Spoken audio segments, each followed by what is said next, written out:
ಮತ್ತೊಂದು ಕಡೆ ಮೂಡಾ ಸೈಟ್ ಹಂಚಿಕೆ ಅಕ್ರಮ ಸಂಬಂಧ ಇಡಿ ಜಪ್ತಿ ಆದೇಶದಲ್ಲಿ ಕೆಲ ಸಂಗತಿಗಳು ಬಯಲಾಗ್ತಾ ಇದೆ. ಟಿವಿ9ಗೆ ಲಭ್ಯ ಆಗಿರುವಂತಹ ಎಕ್ಸ್ಕ್ಲೂಸಿವ್ ಮಾಹಿತಿ ಪ್ರಕಾರವಾಗಿ ಮೂಡಾ ಕೇಸ್ಗೆ ಮತ್ತೊಂದು ತಿರುವು ಪಕ್ಕಾ ಸಿಗ್ತಾ ಇದೆ.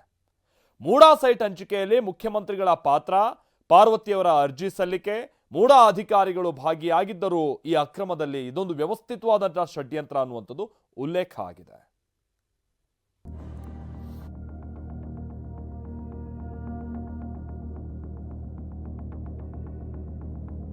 ರಾಜ್ಯ ರಾಜಕಾರಣದಲ್ಲಿ ಸಂಚಲನ ಸೃಷ್ಟಿಸಿರೋ ಮೂಡಾ ಸೈಟ್ ಹಂಚಿಕೆ ಅಕ್ರಮ ಕೇಸ್ನಲ್ಲಿ ಟಿವಿ9ಗೆ ಮತ್ತೊಂದು ಎಕ್ಸ್ಕ್ಲೂಸಿವ್ ಮಾಹಿತಿ ಲಭ್ಯವಾಗಿದೆ.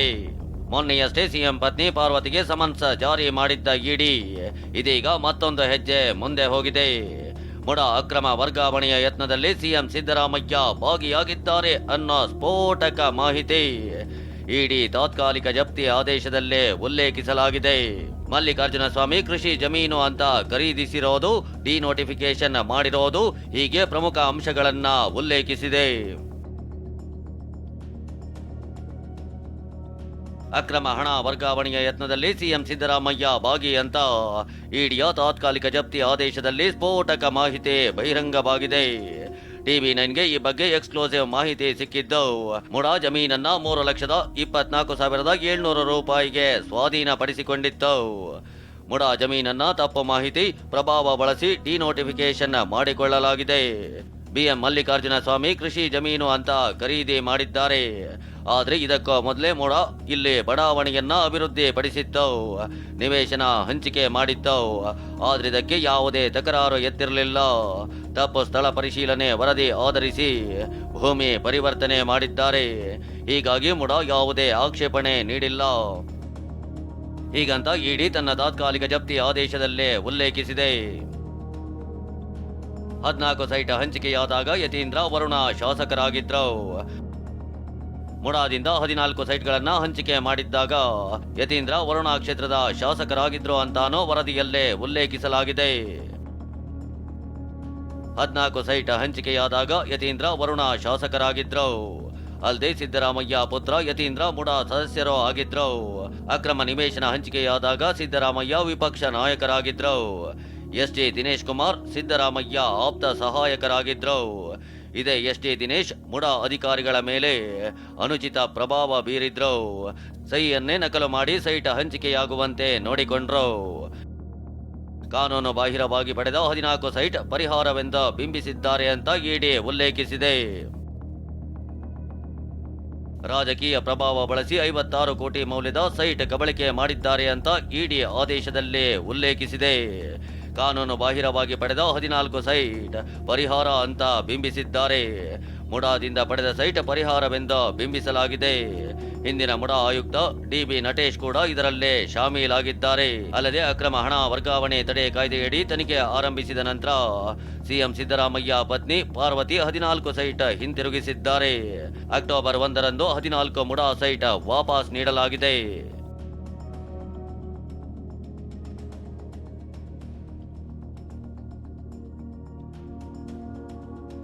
ಸೈಟ್ ಹಿಂತಿರುಗಿಸಿದ್ರು, ಅಕ್ರಮ ಹಣ ವರ್ಗಾವಣೆ ಯತ್ನ ಪತ್ತೆ.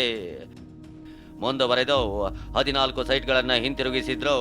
ಇದರಲ್ಲಿ ಅಕ್ರಮ ಹಣ ವರ್ಗಾವಣೆ ಯತ್ನ ಪತ್ತೆಯಾಗಿದೆ ಅಂತ ಇಡಿ ವಾದಿಸಿದೆ. ಸೈಟ್ ಹಿಂತಿರುಗಿಸಿದ್ರು, ಇದರಲ್ಲಿ ಅಕ್ರಮ ಹಣ ವರ್ಗಾವಣೆ ಯತ್ನ ಪತ್ತೆಯಾಗಿದೆ. ಸಿಎಂ ಸಿದ್ದರಾಮಯ್ಯ ಪತ್ನಿ ಬಿಎಂ ಪಾರ್ವತಿ, ಮಲ್ಲಿಕಾರ್ಜುನ ಸ್ವಾಮಿ, ಜೆ ದೇವರಾಜು ಹಾಗೂ ಇತರೆ ಮೂಡಾ ಅಧಿಕಾರಿಗಳು ಅಕ್ರಮದಲ್ಲೇ ಭಾಗಿಯಾಗಿದ್ದಾರೆ.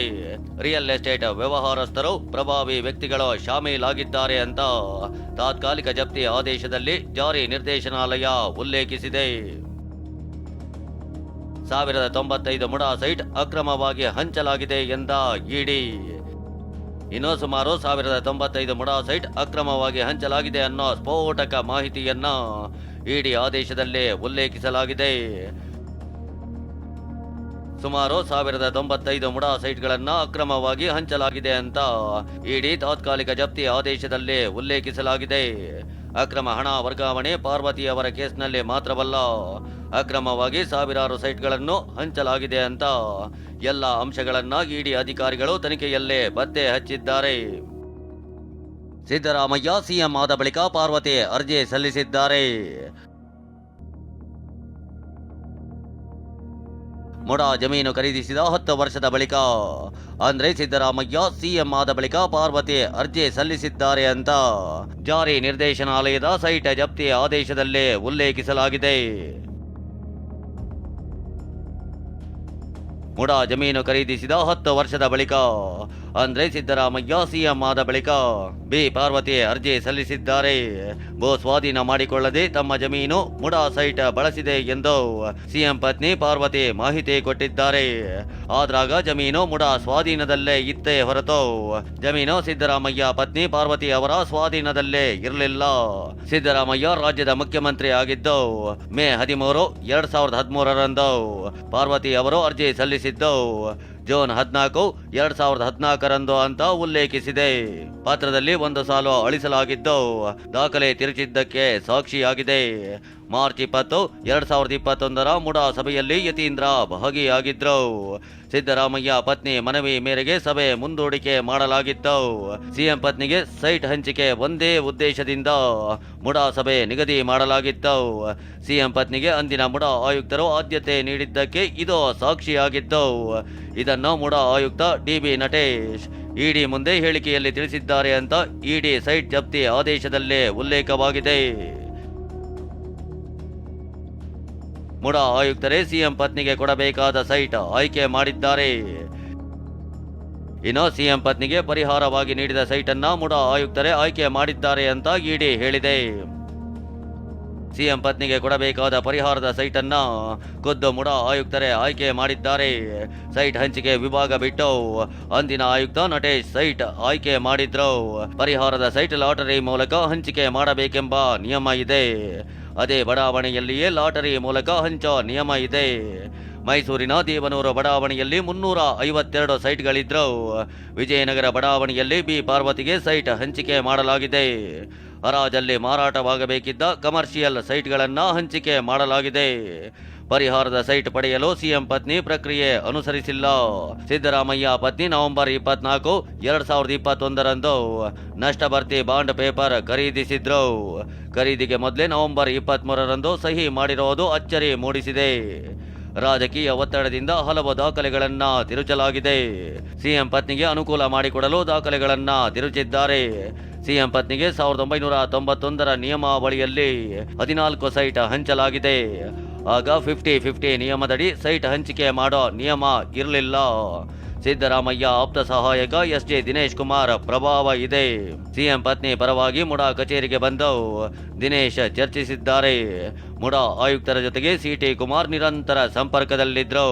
ನಗರಾಭಿವೃದ್ಧಿ ಇಲಾಖೆಗೆ ನೀಡಬೇಕಿದ್ದ ಕರಡು ಪತ್ರ ದಿನೇಶ್ ಬಳಿ ಪತ್ತೆಯಾಗಿವೆ. ಮುಡಾ ಆಯುಕ್ತರು ನಗರಾಭಿವೃದ್ಧಿ ಇಲಾಖೆಗೆ ನೀಡಬೇಕಿದ್ದ ಪತ್ರ ಅದು. ಆದರೆ ದಿನೇಶ್ ಕುಮಾರ್ ವಾಟ್ಸ್ಆಪ್ ಮೆಸೇಜ್ನಲ್ಲಿ ಪತ್ರ ಪತ್ತೆಯಾಗಿದ್ದು ಇವರು ಪ್ರಭಾವ ಬಳಸಿದ್ದಕ್ಕೆ ಸಾಕ್ಷಿಯಾಗಿದೆ. ಹೀಗೆ ಇಡಿ ಮುಡಾ ಸೈಟ್ ಜಪ್ತಿ ಆದೇಶದಲ್ಲಿ ಸಾಲು ಸಾಲು ಘಟನಾವಳಿಗಳನ್ನ ಉಲ್ಲೇಖಿಸಿದೆ. ಮುಡಾ ಸೈಟ್ ಹಂಚಿಕೆಯಲ್ಲಿ ಸಿಎಂ ಸಿದ್ದರಾಮಯ್ಯ ಪಾತ್ರವನ್ನ ಒತ್ತಿ ಹೇಳಿದೆ. Bureau report, TV9.